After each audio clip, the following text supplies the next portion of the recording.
Hello. Hey, Lisa. Hi, friends. Welcome.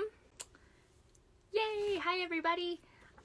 So today we're going to be talking to Devan from Contour Creative. She is awesome. She does hand stamped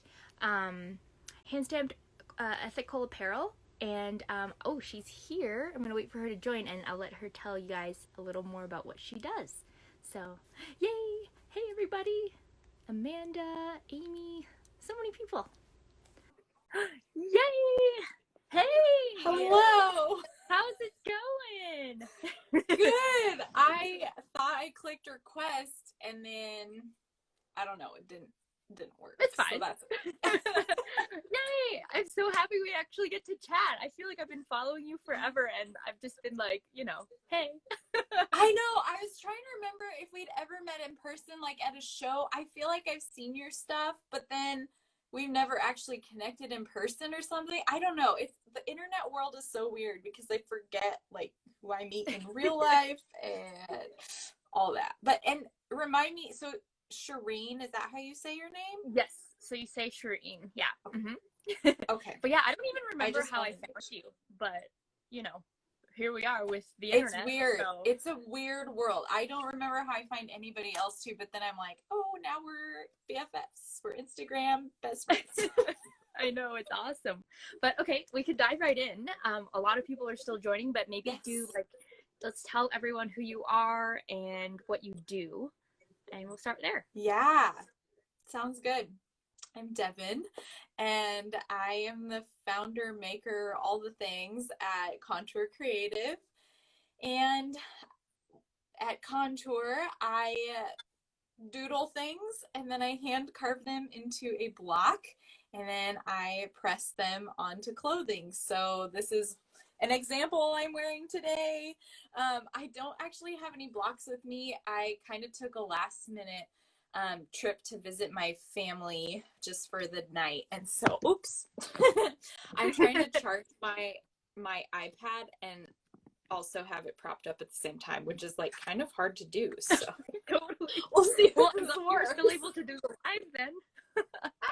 I know, I know. I don't know why my day was weird. Like all my devices died and I didn't even use them today. So I don't know how, like maybe I didn't charge them yesterday. I don't know. It's all right. It's working. Cool. Yeah, So so I would normally show you my blocks that I carved them, but you can just look at my Instagram and check them out. And I have little process videos on IGTV if you're curious on my super yeah, sophisticated process. they're super cool. Well, I've watched the ones where you actually are carving the stamps too, and I'm always like, whoa, that is so cool looking. But yeah, the Yeah. first few times I did it, I was like, why am I doing this? This is so hard. And because I taught myself how to do it so I could make clothes, I didn't learn how to do it and then make clothes. I was like, I have to make clothes. Let's do it this way, which no one knows. No one does it that way. So I just decided to learn something new. Well, I guess this is the perfect segue then. How did it become? How did you go? Because I assume you drew before, and that's what led to making the stamps. Is that correct? So Yeah. how did that all become a business, and like what gave you that whole spark to be like, oh, this is fun. Now I'm gonna do this. Totally. I know it's a weird story. It's always weird. So my grandma's an artist and she has always sold her art to local shops to resell and stuff. And when I was probably a young teenager, she taught me how to uh, make prints on cards and have them reproduced so that I could sell them to local shops. So I started a little business called Dewey Designs, and that's my nickname by my family is Dewey. And so I did cards and prints, and I did a couple little farmers markets and events, and mostly sold them on Etsy and to local stores. But it was kind of just a creative outlet. And then when I was finishing college online, I was working and I just needed like a creative outlet that was just for me. And so I started an Instagram because I knew that if I posted on Instagram and said I was going to do something, that I would do it. Because I don't know why, it's just, yeah, it's just accountability. So, I mean, I still do that to this day. Like, I tell people I'm doing something and I have no idea that I'm going to do it. And then I'm like, oh, I told them I did it. I have to do it. That's awesome. It's so I started a little Instagram, and then about 5 years ago now, I had always had the desire to so sorry. I started the Instagram and then I started doing like digital prints online. And I mean, I only sold a few things, but it was kind of fun. And then I had someone reach out to me from a local store say, hey, we want to feature you as an artist for our first Friday. And I thought, well, I've kind of been wanting to rebrand to this word Contour Creative. I had the logo in my mind. So I like in a couple weeks I rebranded all my cards, and then I built a website, and then Contour Creative was born. And then a few weeks later, it was probably a few weeks later, I was telling my husband, I'm like, I've just always wanted to make clothes. And it's so funny because I am not a fashion person, like at all. I am a Carhartt and a tank top and no shoes kind of girl. And like, I could care less about if my clothes matched or not, which I kind of double checked, not gonna lie, before this tonight. So it's funny because I just always had that desire. And so then I had a friend show me how she block printed on paper, which a lot of people do that in high school, just like as an art class or something. And I thought, I wonder if I could do that on clothes. And so then I just did a bunch of Googling and I did a bunch of YouTubing, and I figured it out, and I posted the experiment on my Instagram and was like, oh, just kind of messing around. And then a shop was like, we want those. We want that. And I was like, I don't even know if this washes out. Like, I haven't even put them in the washer yet. Like, I don't even know. And that's just kind of how it all started. And so it was a hobby for, probably about 3 years. And it got me through like a really difficult job. It got me through moves. We were kind of all over the place. My husband's a student, and so we're just kind of moving a lot and seasonally. And it got me through a really difficult job that gave me a lot of anxiety. And then one fall, we were moving and we didn't know where. We just knew what area. And I was like, I don't want to look for a job because I don't know where we're going to live, and I don't want to have a bad commute in the Seattle area. And I had a really big wholesale order that summer. And it was enough to kind of just focus on contour, see where we were going to move. And living situation happened, and it all worked out that, like, I guess I'm still focusing on contour right now. So that's kind of where I'm in. And that was about 2.5 years ago. So awesome. That's so cool. That's great. I mean, if you don't mind me asking, what were you doing before contour? Yeah, so I've had a lot of jobs. My husband and I met working in an outdoor youth ministry as raft guides, backpacking, rock climbing guides. But we also seasonally work. I don't know if you've heard of Leavenworth in Central Washington. It's this big tourist destination. So a lot of people all over the world know about it, even though it's a very small town. And so we work seasonally there as zipline guides and snowmobile tour guides, and rafting and all that stuff. But my background, being from the tourism industry, is retail and hospitality. So when I was finishing college, I had a super cool job where I got to help with a hotel expansion project, and we like built a restaurant. It was super fun, and I was allowed to be super creative there and at my retail job. And then after that, when we were moving, I got a job as an executive admin for a machine company. So they built like all the fun tools that you get in your garage for like woodworking and metalworking. So like table saws and band saws. And so I really just had a desk job, and I was really good at it, but it just kind of wasn't the creative side of me that I really felt like I needed to live. And it's funny because I live in both my right and left brain. And so I'm very good at like bookkeeping and being analytical, but I also really need that creativity. And that job just was not creative enough for me. And so it's kind of hard to admit at first, but yeah, it's cool. And then after that, I just kind of did a lot of seasonal, like serving tables and childcare and stuff like that, just kind of in our ping ponging moves back and forth. That's awesome. I feel like we have actually really similar, like, I mean, you've been doing it longer than I have, but very similar kind of paths. Like, I'm a science No way. background. I'm a chef, and my husband and I also worked seasonally, but as hospitality at national parks. So we were in Yellowstone, like in the restaurant there. But yeah, I love it. I went to school in Jackson for a year, and I just love that area. I definitely, yeah, like working as a ski instructor, I was really tempted to go back and work there seasonally or in the national parks. It's just so fun. And seasonal work is so fun. It's so fun. But yeah, that's so cool. I mean, did you have like an aha moment then when you were moving and like you're like, hey, this could be my thing? Like, was that something that happened, or was it more just like, well, we'll see what happens? Well, I don't know. I think I still don't believe that sometimes. Like, people who love me in my life still have to remind me, like, hey, this is a thing. This is a real thing. Because I'm like, I mean, I put my doodles on shirts in my garage. Like, it's really, it's like not glamorous at all. And so I'm just doing things, making comfy clothes for people.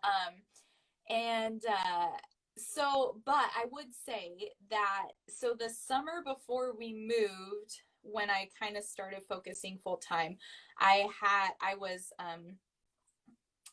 guiding zip lines, but we lived on site. And so I had that big wholesale order, and it was huge. Like, it was something that I don't know that I'll ever have something like that again. It was like totally from God to be like, oh, hey, this is cool and important. And it was like enough. And we live very frugally, but it was like enough to take care of us for months at a time. Wow, and so that's it was amazing. so crazy. But I was like doing a zip line tour, and then I'd like run to our house and I'd stamp 20 shirts, hang them to dry, and then I'd run up and do another zip line tour, and then I'd run down, and I was like working on the clock. My grandma came over, my mom came over, and they were like sewing the hem tags on for me, and I'm like, I don't know how to do this. And but it was so cool because it was one of those things that allowed me to take the next step. And it was really encouraging to be like, okay, I guess someone wants like 200 shirts. What? That's awesome. I mean, how has your process changed at all since then, or do you still do that same process? Or I guess walk us through your process. Yeah. So, like I said, I'm sorry I don't have any like props to show you guys, but you can always go back and watch the videos. So process hasn't changed much. It's kind of hilarious because my husband's studying to be an engineer, and so you'd think that he would help me come up with a press by now. And we've talked about it, but we're like, it doesn't work. And so I hand carve the stamp, and I've thought about getting like a machine that does that, but the reality is I don't make that many stamps, and so I can hand carve a stamp every couple weeks or once a month, and it's not that big of a deal.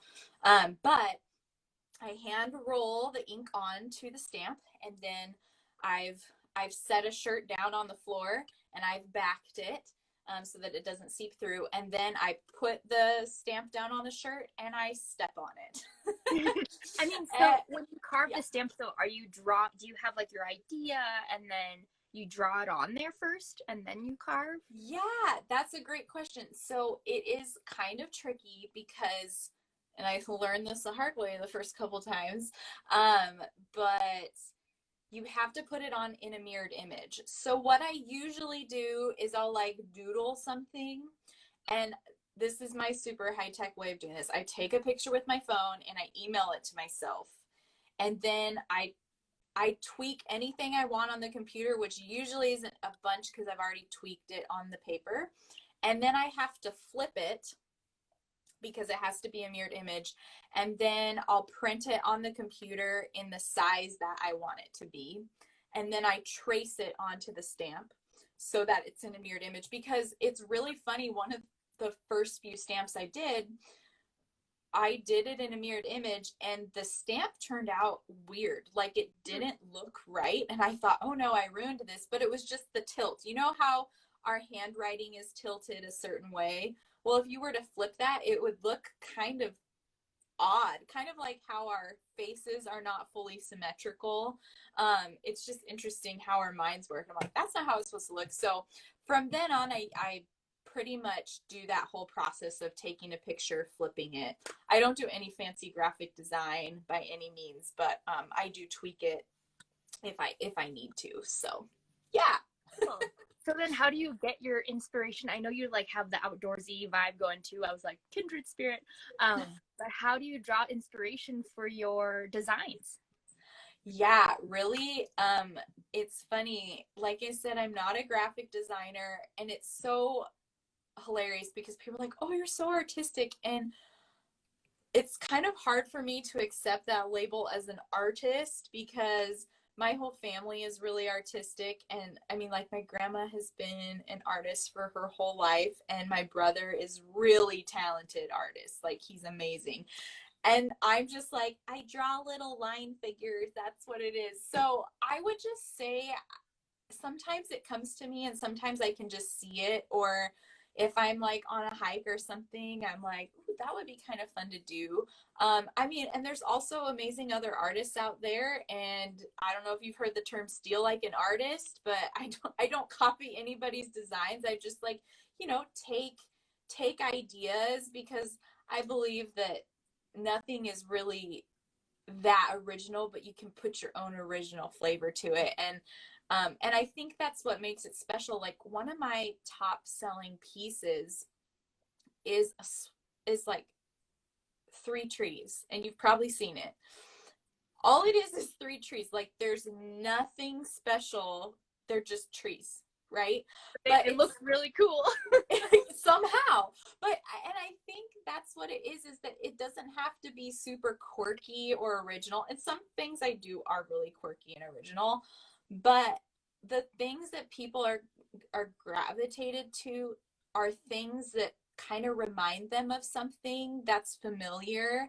And it doesn't have to be too crazy, and people are just like, oh, I resonate with that. And they always resonate with something for different reasons, but it all, one design can bring them all together. And so it's just cool. It's cool to see. So yeah, like simple trees, who would have thought? And I was just like, oh, maybe I should do some trees. So Yeah. I know sometimes inspiration hits me in different ways, but usually it's just when I'm feeling creative and I start drawing, or I see another design that I'm like, I could do something kind of like that.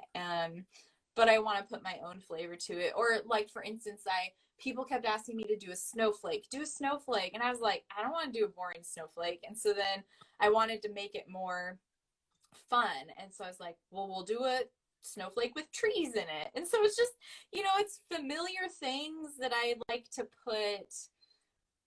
put two familiar things together and kind of mesh them up and see what happens. Yeah, I mean, and I guess it all goes back to like, it's still your style. So I totally resonate with that whole thing about things, there's only so many things you can draw or whatever. Because in the knitting world, it's like similar with patterns. For example, you're like, there are only so many knitting stitches. There's only so many combinations of the stitches. So with pattern design and pattern writing, it's very similar. But I love that, because it's like, we talk about this a lot, where you still have your own style. You're still presenting it in a way that's unique to yourself, as long as you are true to yourself in that way. So that's really awesome that there's that through line. But yeah, so along those lines, so a lot of the interest lately has been about branding and about how you build your brand. So for yours, how did you have an idea in mind for how you wanted your brand to look, or how did you develop your brand and kind of describe what your brand is? I don't know that I've ever done anything official. I think that it's kind of morphed over time. And it's more morphed by the people who are big fans and have put definitions to things for me that I'm like, so why do you even like wearing these shirts? And I don't know if you're talking more design or like feel like or words, but for me, the design, like the logo was in my mind for years. I actually just released a new logo with the help of a graphic designing friend, because I wanted it to be more versatile. But my original logo was just in my mind for years, and I knew that if I ever started a brand that I wanted to do that. And it's called Contour because... Oh, I was just going to say, what made you come up with the contour aspect? Yeah, I love orienteering. I love map reading out in the wilderness. I think it's so fun. And I liked the word contour. And so it just kind of came to me one day. And then I saw this shirt actually in Wyoming, and it was in some store, and it was just this. In case you didn't hear what she was saying before, we were talking a little bit about her designs and what she's inspired by. And basically, it seems like a lot of through lines with knitting where it's like, yeah, there's only so many stitches, there's only so many patterns. So how you're presenting it is what makes you unique. Yay, you're back? Yeah. Oh my gosh, this is hilarious. That's my wall. Okay. It cut off, so you're breaking up, so we didn't quite get that whole... I'm sorry. I switched to my phone because I don't know, the internet these days. No, it's fine. But yeah, so I think where you cut off was talking about how you came up with the whole contour aspect to your brand and why. Yeah, so I just love orienteering and map reading, and so I love the word contour for that. I also saw this design of a shirt in Jackson one year, and it was a heart, but it looked like map lines. It looked like topo lines, contour lines, and I was just like, that's so cool. And I can't find that shirt anywhere. Like, I don't know. I mean, this was 10 years ago or 11 years ago, so it's not in existence anymore, but sneak peek, I'm going to make one this year because I'm like, that was kind of one of the first inspirations. So yeah, and I love the word contour because it's just kind of like a reflection of reality and design. And like I said, I'm not a fashion person, and so I didn't know that it had to do with like makeup at all. Yeah. Whatever. I totally get the topo map part of it. Yeah. Yeah. So that's kind of the reason behind the name. There's nothing really specific. And then like wording wise was kind of hard for me because people talk a lot about like target market and who are the people. Well, oh my goodness. I mean, it's so hard because people are like, oh, well, everyone's my target market. And it's like, but really, everyone wants a comfortable sweatshirt, right? So It's really hard to know for me how to target. I have been able to kind of slowly narrow it down. It's not always people who love the outdoors. I think living in Washington, people are kind of into evergreen trees in the outdoors anyway, so it's fairly easy to market to just the general public here. But like in person at markets, it's a lot of women in their 50s to 70s who love my stuff. But then online, it's kind of people our age who love to work seasonally or love to get out on the weekends and, you know, have more serious jobs or whatever. But they still love to get in the outdoors. And then some guys totally love contour too. And so it's not just for women. So it's hard for me to find the right words. However, what I've heard, I've had this wonderful group of gals. I call them my ambassadors. It's nothing special. They've just been with me from the start and have been super supportive. And when I ask them, I'm like, okay, why are you supportive? Why do you like wearing contour so much? And they always say that contour brings them confidence and makes them feel comfortable in who they are. And so I have taken that into we make comfortable and empowering clothing for you. And as someone who's not super into clothes, I'm not super into clothes because I hated going shopping when I was younger. I didn't like how clothes fit. I always felt like there were these trends that people were into with clothes, and I couldn't just get something that expressed who I was and made me feel good, like that I could go play tag with the boys in the forest or like hang out with my friends by the river. Like I didn't feel like a lot of clothes really served my life or expressed who I was. And so I just was like, well, I'll just make them. And so I try to source. I don't make the clothes, but I source blanks. I have over 40 suppliers.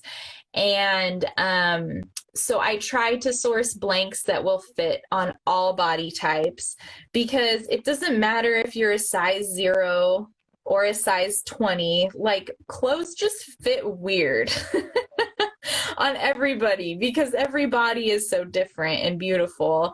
And so it's hard and they don't always fit, but I just love I just love finding the right piece that is going to just make you feel so good and so important, because when we feel good in the clothes we wear, like we can just go out into the rest of the world and be like, this is who I am. And we can love the rest of the world better when we feel loved.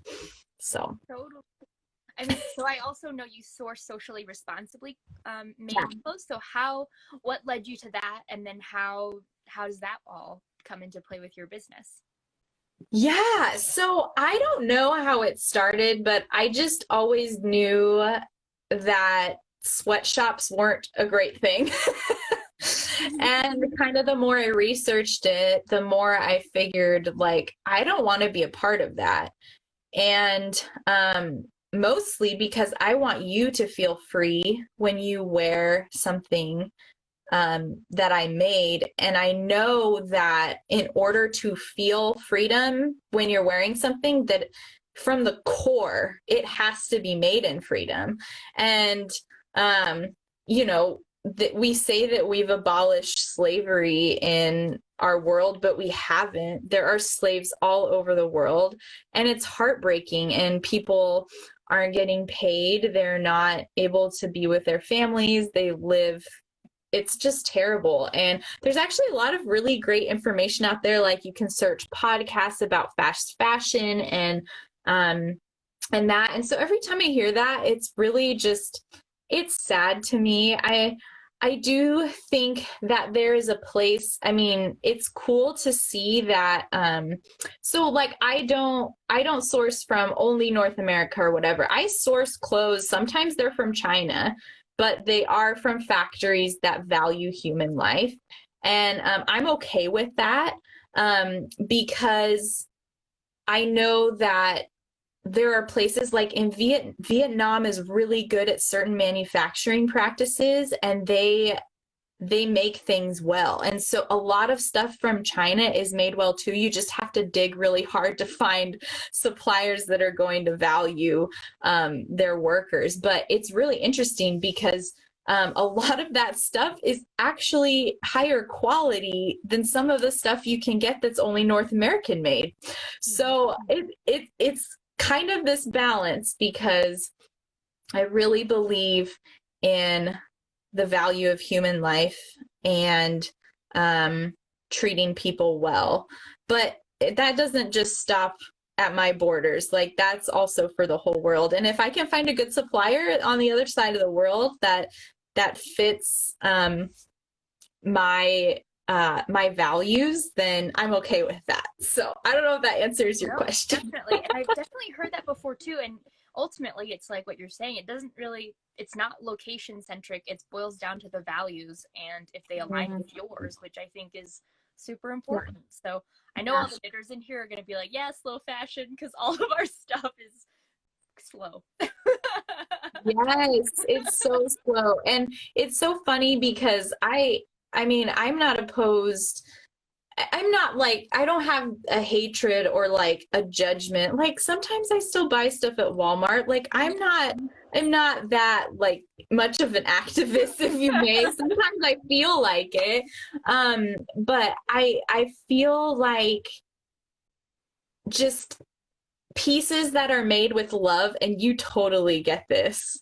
Pieces that are made with love, from love, like there is something invaluable in that you can't put a price tag on. Like something that is made from someone's heart is so much more valuable. And even if it's $5 more or whatever it is, like it is just, it feels good. And it feels like you're just sharing the love, I guess. Well, there's like a connection, like with yours. Yeah. I love your clothing because it's like you literally are hand stamping every single piece. So it's like every item has a story behind it. It's been touched by like your heart. And like, I think, just, aligning it with the knitting community, it's like, yeah, that's every single piece, and it takes time, effort, and care. And it does show. So I guess in a way, it's like the worldview people, like the people who value that, hopefully are the ones that we're talking to. And that will like and buy your products, It's so funny. So as you know, I love to crochet and I've kind of dabbled in knitting, but when I moved away to college and I was away from my friends, one of my love languages, I'm pretty high on quality time.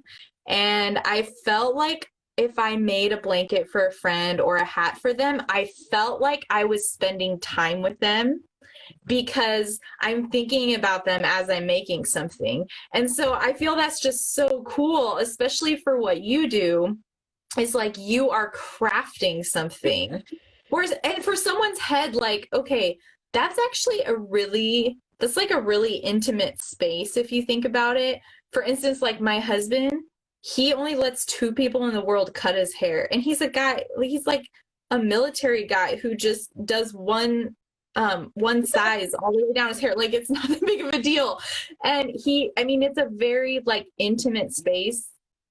And even though you're not like physically touching people's heads, like it's a big deal that you're crafting something for them to wear. And that's really special. Yeah, it's personal. Yeah, but that's what I love about this community too. It's like, well, I want to talk to you more about the outdoors thing. So obviously with your stuff, it's been inspired a lot by the outdoors. I was talking with Julian Studios last week, and it was interesting because what came up was about like, yeah, outdoorsy, but what does that mean? Like for me, I was like, I love spending time outdoors. I love doing outdoors activities, but I'm not a hardcore person. Like I've never done like a month-long hike or, I'm not an extreme downhill biker, even though I like to mountain bike, like that kind of stuff. So for you, how would you describe your outdoor, like what does the outdoors mean to you and how do you describe your aesthetic? Yeah. So, I grew up in a pretty outdoorsy community. My dad helped bring our local ski hill with 2 rope tows back to life because he wanted his kids to learn to ski. And so we spent a lot of time outside, but I wouldn't say it was like intense or like forced or anything. We go camping. It was kind of a big deal. It was a lot of work with the family, and I'm grateful for that. Oh my gosh. It's like, don't I wish my phone. because I'm at my parents' house. My puppy can't be here right now. She's in her house right now, but she's nuzzling. Oh, so cute. I love it. Show your face.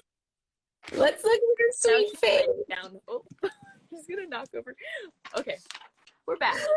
So cute. So yeah, so the outdoors were like kind of always a part of my life. However, I would say it didn't really start until, I mean, I've kind of always been an outdoor leader in some capacity, whether it was intentional or not. So 15, I started being a lifeguard because I love to swim. And then I started teaching and coaching swimming. And then I started teaching ski lessons because that's how I could pay to ski. And then I started guiding with the youth ministry that I volunteer with now. And then I work with other nonprofits as well. And so for me, the outdoors is more, I always say this because, and it's not just for me, but it's for the other people that I lead out there, that there's always healing and transformation. And because we're just like getting to the core of who we are and distractions go away. Like, and I love that. As much as I value this whole Instagram thing and social media, I feel myself when there is just not any of that temptation. And I feel like I get to the core of who I am and who I was made to be when I get to breathe fresh air and not be bogged down by those distractions. And so, and because that brings me so much refreshment, I really don't know how much I would be into the outdoors if I wasn't actively bringing others into the outdoors as well. Like, I love how it's selfish of me, but having a front row seat to someone's transformation is like one of the most just honorable things to witness. And so I just love to do that and bring people outside. I'm totally okay with being uncomfortable. And so I love, like, all right, you're uncomfortable. This is good. Like, this is where good things happen. And so, yeah, so that's what I love about it. And it's kind of a weird answer, but No, I love that. And, it's so funny because I think what you're saying about sharing and seeing someone experience that outdoors transformation or whatever it is, that feeling of peace or whatever, it also comes out with your clothes. Like you were saying, you want people to feel comfortable and you want to share that love through your clothing. So it totally ties in with your outdoorsy tendencies, I guess. Yeah, that's a very good point. Yeah. And I mean, even people who can't like go on a 17-mile hike or whatever, like I can still bring that inspiration and they can wear it right here on their hearts. And so that's also a really special thing. So yeah, that's cool. That's awesome. Because I know you also, you partner a little bit with like the women's, women who explore and that kind of thing, right? So for that. Yeah, I was an ambassador with Women Who Explore. I'm not doing that anymore. I just needed to focus on contour this year. But I also partner with another nonprofit called Revelation Wellness, and we just launched an outdoor leadership training, and we also train people. I call it couch to canyon, but that's my slang term for it. But we train people who may have never hiked before or don't live where there are mountains, but we train them to hike the Grand Canyon from one rim to the other in a day. Wow, And that's awesome. it is so amazing. Like, and it's so funny, my joke when I do these trainings, I'm like, guys, I don't like hiking. I mean, I'll ride my motorcycle all day long. I'm like, if I can ride up there, I'm not going to hike up there. Like, I'm lazy. I'll be on the lake on my paddleboard or whatever. But hiking is really something that I do mostly so other people can experience that. And it's so much more than just hiking. I do love backpacking, which is funny, but it's different. Yeah, you get to stay there. I get all sad, like on a day hike, like, oh, I gotta go home. Yeah, you're like, well, we have to go back now. That's funny. I love hiking. I hike a lot. But good for you. No, I like it. It's just one of those things that's like, it's not my first choice, but now it's my first choice because I kind of have a purpose behind it. And it brings people together and it brings them transformation. And like, I can't argue with that. So, That's awesome. Well, okay, I want to go back to the business stuff a little bit. So I know you were saying a lot of things have changed and evolved as you've grown and learned and whatever, which I think is the same for all of us, right? So how do you feel yours has changed and evolved, or what has happened to make it change and evolve? man, Meaty. yeah, I mean, everything. I don't know. So when I kind of went into this full time, we now live in an area where there are tons of farmers markets and festivals. And that was really cool because I'm from a place where there's like one or two a week, maybe, and there's festivals, but they're not, wouldn't work for what I have. And so that was cool. So that kind of became a part of my business model. So the first summer, I did like 5 to 7 markets a week, meaning like I sent my husband to one to check it out and set up a couple t-shirts, and I went to one. And so that was a crazy summer, and I just was feeling it out because it was a new area. And then the year after that, I was like, okay, I can't do this all the time. That's a lot. Yeah. And so I ended up doing like 3 or 4 a week, and then I'd have like weeks off, but that's still a lot. And so this year I really I hired someone to help with marketing, which was really helpful. And then I have just been wanting to transform to more online because I know that there's more people out there in the world that want contour. It's just a matter of finding them. And so, which is like kind of the whole thing, right? Just like gotta find those people.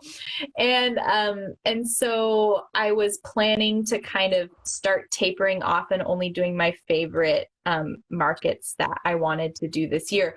But I mean, I guess it's a blessing in disguise. Like I can't do markets. So right now I'm fully relying online, and it's not, I mean, I'm missing out on like opening weekends right now, and opening weekends are huge and they set the summer. So like, obviously I'm behind from last year, but really I've been just so amazed and so thankful. People have showed up online to order cozy sweatshirts. I'm like, it's 80 degrees outside, people, but they're at home and they're working from home and all they want is a cozy sweatshirt. I'm like, I feel you. That's cool. Totally. I want that. Yeah. And so it's just been cool to connect with people in that different way. And like, if I hadn't been preparing to do online, I mean, I still could have done it, but it wouldn't have had the foundation that I wanted it to. And so I'm really just so thankful for that. And that I get to still sell clothes to people, which, I mean, a lot of our favorite places to shop for clothes are closed right now. And so the fact that I get to stay open in a sense is really just mind blowing. And I'm just super thankful for it. But yeah, the evolution, I mean, I have done, like I said, I started with cards and prints. I do stickers. I'm going to be releasing more stickers soon, see how it goes. I tried cups. I tried beanies. Some stuff just doesn't sell. And what's funny, like you can sell beanies, right? But like my people, they just want clothes. I'm like, okay, that's easy. We'll just, but I think part of that process is like, you have to try something new. And it helps. I don't know if you experience this, helps as a creative to try something new. Like you can't just get in that rut. And so offering something new, maybe it's not for my people, maybe it's for me to just tell myself like, oh, I'm actually doing the right thing over here. So let's get back on track. Well, and it takes doing too to figure that part out. Like if you just think about it or plan it out or like guesstimate what the results will be, you won't know. You'll get there. Sorry, Arya keeps hitting the phone. You'll get there faster by just doing it and testing it out in real time. So yeah, so true. So then, since you kind of had to pivot to more online, have you changed up any of your strategies, or is it more just you already have an audience that buys from you online and you're just talking more to them? Yeah, that's a really good question. So I don't know. I mean, it's so weird. It's not like I knew COVID was happening at all, right? No, no, I knew that was happening. But like in a sense, I feel like I was mentally preparing for a big shift and being at home. Like I said, I got a puppy and I was like, I want to be at home more. And so I was already mentally making this shift that I am going to be at home. I'm going to not do as many markets. And I also, the thing with markets, I don't know how many you do, or do you do anything like that? Okay. I do So like one a year, and our town's tiny. yeah. So Okay. that's about it. And it's small. Okay. A small market. Nothing wrong with that. So the thing with weekly markets, so I love farmers markets because you get to really know the community and stuff, but your most faithful fans come up. Some of you might be watching, and they come up and they go, what's new this week? And I'm thinking, okay, it takes a week for shirts to get here, a day for me to stamp and sew them, and then it takes a week for them to cure. So I always have to be making a new design if I'm like going to a weekly farmers market, because it's not always the same people. So I have staples, but like you got to have fresh stuff all the time. And as someone who's not really like as into the fast fashion idea, it's a lot of work and it's a lot of small batches, which works great. But this year I am more focusing on special releases. So, and I'm learning. So there's this interesting book that I've started devouring audiobooks since I got a library card like 5 months ago. It's amazing. I just like listen to them all the time.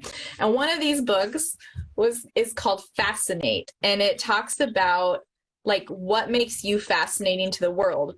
Interesting. It's so good, and there's stuff in it for business too, and it's just really, really good. And I kind of took a little test or whatever, and I was surprised at what made me fascinating and what makes me fascinating. That sounds really funny. And it was alert. So like high alert, like now or never, time is of the essence. And then I realized, I'm like, oh my gosh, that's exactly what I want to do with my business. Is I want to be like, I made 50 of these. You set your alarm, you get it now or never, and then we move on. Because a lot of the times I get, and it's so wonderful. Like and this is not to complain, but like people are like, when are you going to get this back in my size?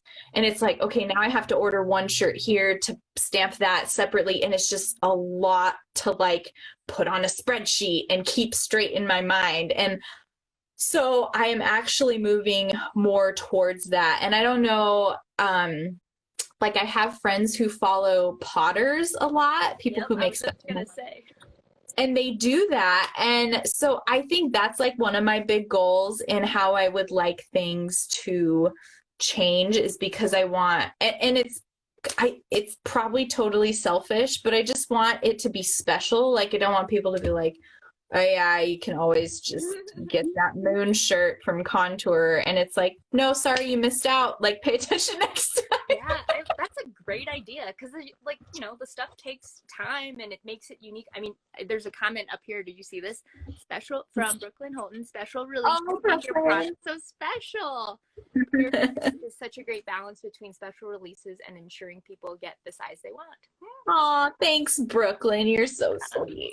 There you go. I mean, I saw when you released your the poppy hoodie, right? And Yeah. it sold out really, really quickly. I was not expecting that. And so that was really encouraging for me. But yeah, it was you never know. You never know. And like, and again, who trying knows? it out, trying the model and seeing if people like it, which sounds like Yeah. they do, so that's awesome. Yeah. So I'm really excited with the way I'm moving towards that. It's going to be really fun to kind of develop that over time. I don't know that I have quite the audience yet to make it a huge reality, but I think that I'm moving in that direction, and it's exciting. It's kind of scary because I'm always going to have like a solid line seasonally, but it's going to be very few pieces, and then I'll just kind of throw out these special ones here and there. So That's a great idea, like a signature collection or whatever, and then your everything else. That's a great idea. I love that. Cool. We'll see. Check back with me next year, and we'll see if I'm frustrated with it or not. Yeah, I mean, it's worth a try. So how do you mostly communicate with your audience then, in that sense? Yeah. Social media is really helpful. I feel like the last couple years it hasn't been as helpful as it could be. But I would say that growing my email list is huge. If you have a business out there or you're working, like, at first I thought it was weird, and I still don't really ask for people's emails at farmers markets. I totally wish I did for the first 2 years or whatever. Email is everything, because I mean, I've heard of people's Instagram accounts just like shutting down one day and they never get those people back. And I don't know about you. I mean, I follow people and then I'm like, oh shoot, what was their name? How do I find them on my Instagram again? And then what if their Instagram shut down? I'll never be able to find them again. Totally. And so, and it is annoying. Like, I get a ton of emails. I get like 100 a day, mostly because I'm like, ooh, who's sending out this or that, or, you know, all my favorite stuff. But that still means I still see their stuff. I have to do something with that email, and I remember them and I remember the brand name, and it doesn't have to, you don't have to be spammy about it. You can just send a once a week or once a month or whatever you want. I just do it whenever I feel like it. Sometimes it's every 2 days because I'm excited about all the things. And then sometimes it's, you know, once a month, and that's okay. And people can unsubscribe or not. I don't care. But yeah, I do really feel like having an email list is huge. Kind of started dabbling in text message as well, because that's kind of in the same vein. I don't know much about that, but I would say that that might be something to look into too for anyone out there who's looking to get creative with marketing. So It's a whole nother world right there. Oh, I know. I mean, like, then you got to come up with these fancy links and all this stuff. And I'm like, oh, there's so many things to learn. I can't even hashtag correctly. I don't know. Well, I love what you said about how, you know, even if they're not opening your emails, they still have to do something with it. Because so I'm new to the email game. Like, I just kind of started mine this year. Yeah. It's still pretty small, but it's like, yeah, I get so sad. I'm looking at my analytics and I'm like, there's so many people that didn't open the email. But then you're like, yeah, I guess I do that too, though. I'm that person where I see something that I'm like, oh, that doesn't apply to me or whatever. Yeah. You'll just not. But I love that. Right. So that makes it better. Yeah. Oh, totally. And keep working on it. And I think that when I compare it to the analytics, like on my Instagram, you know, you can have thousands of followers on Instagram, but how many people are going to actually engage with that post percentage wise? It's really low if you're a business. Mm-hmm. And when I look at my emails, like, the percentage is low, but if I think about it, like, oh, how many clicks did I get? On Instagram, maybe per post you get like 2 clicks, but in an email you can get like 5 to 10 or whatever it is. So it's just, you never know. Tammy just said, I love your emails. Okay, cool. See, they are important.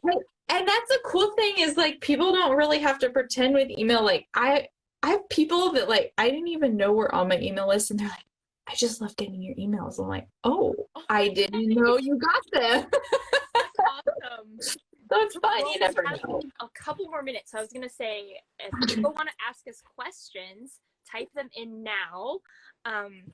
So while everyone's, I can't believe it's been an hour already, but while everyone's thinking about a question, or if there are any, what do you have as one, we didn't even get to half of our questions, but what is one tip you would give to someone starting out on their maker's journey? Yeah. Ooh, it's so good. I mean, I have so many things I might just start like, um, but like haters gonna hate. Like some people are just like born to be annoying, and I think that if people have something annoying to say or don't get it, like that's a sign that you're doing something right.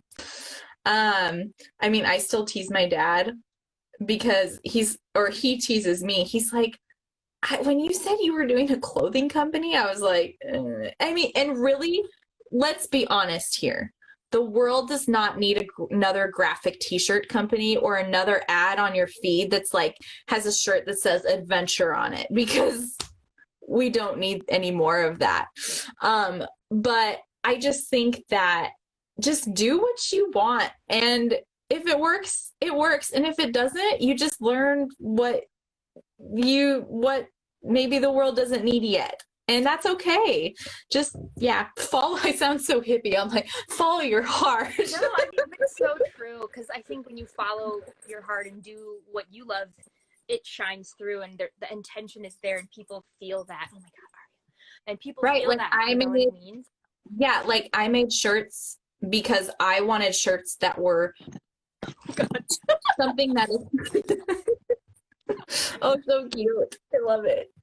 But I made shirts because I wanted something that made me feel good and expressed who I was, and come to find out hundreds of other people felt that same way too. And so if you want something, I mean, that's kind of how I started crocheting. I was like, I kind of want a hat that looks like this. Okay, I'm going to go on YouTube and figure out how to do this, because like I can't go out to the store and buy it. So it's like, you never know. And if you want something, there's probably someone out there who wants it too. So try it, try making. I love that.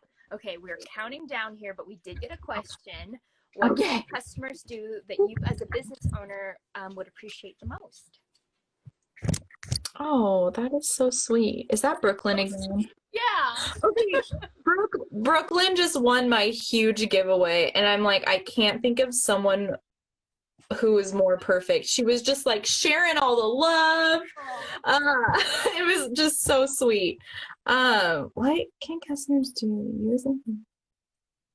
I feel like, I mean, kind of what you do, Brooklyn, like just share the love, and yeah, I don't know. And whatever that looks like for you. I have friends who are like, I always text my mom and sisters and best friends that you have a new release coming, and I just want them to know. And I'm like, wow, I didn't even know people did that, but that really makes a big difference. I don't know, Shireen, if you have a better thought on that. I mean, just letting us know that, Yeah. just saying hi, you know, like it Yeah. just means the world to hear from people, and it's just like, oh my God, you actually, yeah, you said something to me. Cool. Yeah, or someone saw this post or like my quirky story, like, oh, okay. Yeah. Well, might get cut off here, but thank you so much for coming. This was so awesome. Thank you. And thank you everyone for joining in. I'm gonna do like a blog post to summarize everything, and then I'll tag you and all that stuff. So Oh, thank you